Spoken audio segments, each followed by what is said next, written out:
You're painting those figures again? Yes, I spotted somewhere on, I think it was YouTube, somebody talking about doing 1/35th scale figures and highlighting them. Well, I'd put shadow in and I thought, highlight. So I've sort of put highlights on the tops of folds, which sort of just brings them out slightly more, and a bit of grey on the berets to bring those out a bit more. But I'm sort of inching forward bits and pieces. Pointy thing, not your finger. Well, I have to move things. I can't move it with the pointy thing. Gah. So I started looking at track, because you can see in the pictures that they often have spare track hanging on the front. And some it's more obvious than that. Right. And the kit supplies 2 little bits of spare track, which I think look like they're sort of standard fit. I guess they're sort of small racks, I think, that are welded onto the front, which looks a bit sort of minimal to me. So the next question is, I've got spare track, is sort of which one do I use? There's this one, which I probably am going to use, which is really nice. Oh, that's much nicer. Yeah. It looks because these two, they don't look like track to me. Well, they always say rubber band tracks aren't the greatest, but they are very simple. But and actually, those are quite detailed. These look more realistic. Yeah, but when you look at the instructions,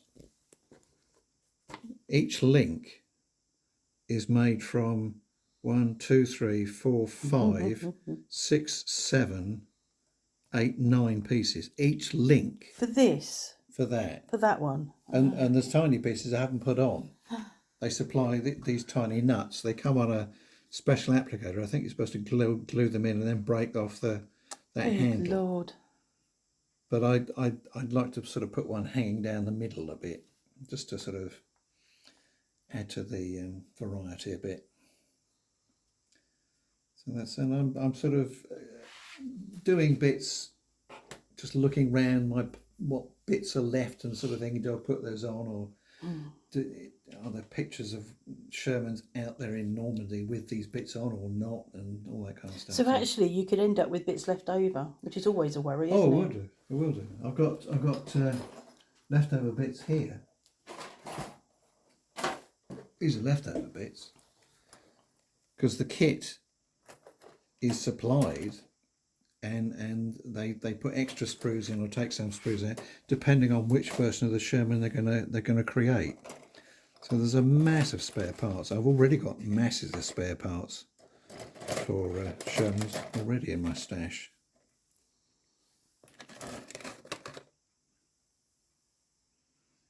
Some of those idler wheels I'll put on because they would carry idler wheels on the front as spares.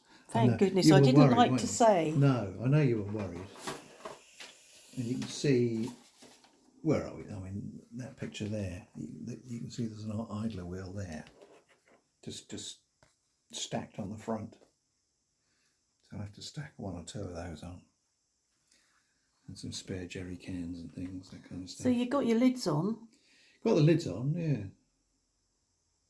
It's just sort of a question of how far I go. I think I'm sort of heading rapidly at the stage of starting to undercoat.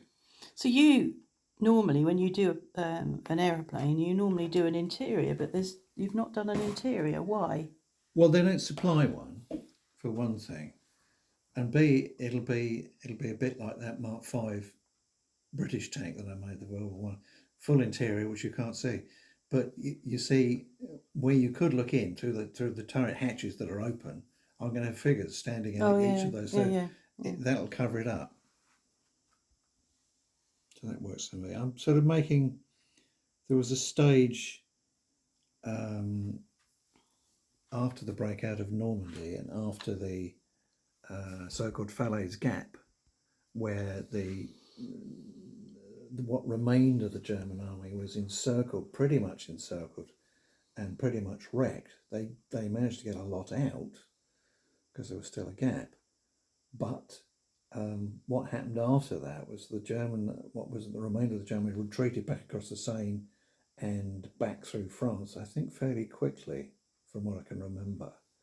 You were there? Back into Japan, yeah. And what followed for the British and the American armies and the Canadians and Free French and the rest was a massive run through northern and western France, eastern France, towards the German border, and they couldn't go fast enough.